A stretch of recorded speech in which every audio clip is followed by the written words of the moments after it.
Hello, boys and girls. This is Chapter 9 of What is the Declaration of Independence, and it says the United States of America is born. We kind of think of it as its birthday. Now that the Declaration was written, the question was, how would the delegates react? On June 28, 1776, Thomas Jefferson delivered the Declaration of Independence to the Second Continental Congress. Jefferson did not like to speak in public, but he had a lisp, and he was very self-conscious about it. So he did not read the Declaration. He gave the written parchment to the President of the Congress, John Hancock. Delegates took turns gathering around the parchment to read the words Jefferson had written. It created a huge buzz. Everyone had an opinion. But before an official debate on the Declaration, the Congress had to vote again on Richard Lee's proposal of independence. On July 2nd, 1776, it passed. The colonists had officially decided to break free from Great Britain and King George III. Again, that happened on July 2nd. Who thought up the country's name? Unfortunately, it is not clear who exactly first called the new country the United States of America. Jefferson used it as the title of one of his versions of the Declaration, but in the final draft he changed it slightly to the 13 United States of America. Other people definitely used the name before the Declaration was written. For example, 3 months earlier, in March 1776, a farmer in Virginia had written letters to a local newspaper referring to the United States of America.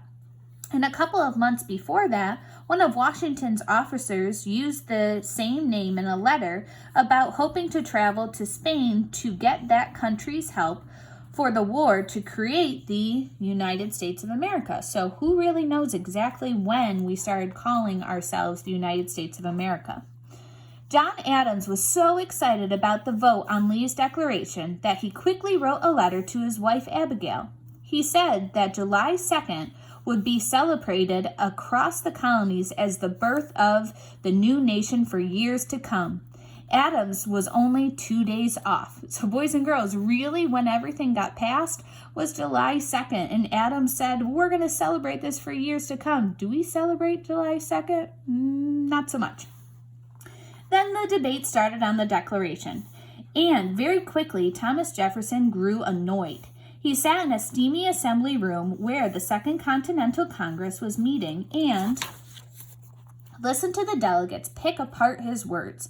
Think about sitting there and hearing all the things that people think wrong of what you just spent all this time writing. This is hard for all writers. The delegates debated with passion and sometimes even anger. To Jefferson, it was like having 55 editors making changes to something that they asked him to write.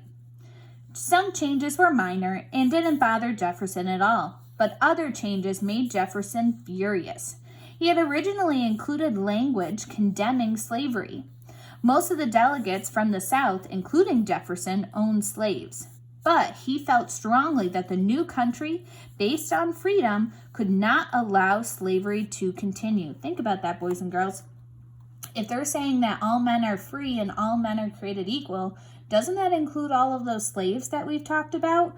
And Jefferson saying if we're starting new, that probably should include them. But all of the delegates from the South aren't happy with that. Jefferson argued to keep the anti-slavery language in the Declaration, but too many Southern delegates said that if so, they would not sign it. Now, boys and girls, they needed all of the colonies to really be on board with going for independence. So if all of the South colonies decided not to sign it, they could not really declare independence. John Adams and Ben Franklin, who agreed with Jefferson about slavery, convinced him that it was a better to compromise than to have no declaration and no new country. Jefferson fumed, but he agreed, so the language ending slavery was cut. The fierce debate over the Declaration of Independence lasted 3 days. It might have lasted longer if it weren't for the horseflies that pestered the delegates throughout their meeting. Horseflies, boys and girls, they were all in the Independence Hall bothering them. There was a stable nearby, and swarms of the flies came through the open windows. And again, it's July. It's hot in July. There were nearly 100 changes, making the Declaration 25% shorter. Aren't you glad it's 25% shorter than Jefferson's original?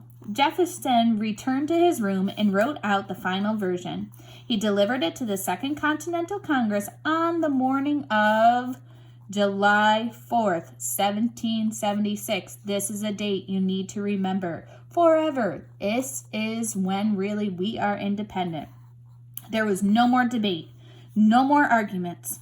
At this point, only two men signed the document: John Hancock, the president of the Continental Congress, and Charles Thomson, the congressional secretary. The United States of America was born.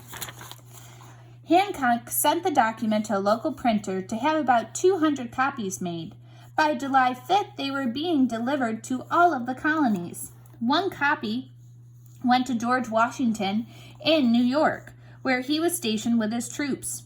Ever since the fighting of Lexington and Concord in the spring of 1775, there had been small battles going on between the Continental Army and the Redcoats, especially in the Northeast. On July 8th, the Declaration of Independence was read aloud to a crowd outside of Independence Hall. A bell rang repeatedly, and everyone cheered wildly. And there you see, boys and girls, they're starting to read this document to all of the colonists for them all to really join together. The following day, General Washington had the Declaration read to his troops in New York, his troops and New York colonists. How do you think the colonists are feeling reading this or hearing this read to them? The large crowd was so excited that they pulled down a 15-foot tall statue of King George III on a horse. So here's a picture. The colonists are like, well, you're not our king anymore. We're going to rip that down.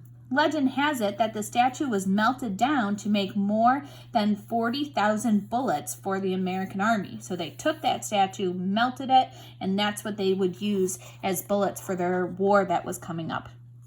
In mid-July, the Congress ordered a new, more clearly written copy of the Declaration. This was what all 46 delegates to the Second Continental Congress signed. So they didn't all sign the original one, but this one, when they made copies of it, is when they signed it. A Pennsylvania man named Timothy Matlock copied the Declaration in clean handwriting on a large parchment paper about 2 feet by 2.5 feet. On August 2nd, 1776, the official version of the Declaration of Independence was presented to John Hancock, the president of the Congress. He was the first to sign.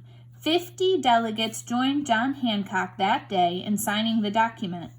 5 other delegates signed it at a later date. The Revolutionary War began, and the brand new United States of America had to win it.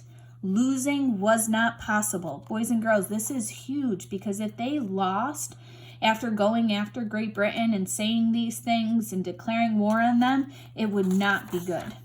And let's just talk about John Hancock's signature. For the past 200 years, the phrase, "put your John Hancock here," means writing one signature. That's because Hancock's name on the Declaration of Independence can't be missed. It's the largest one centered directly under the text.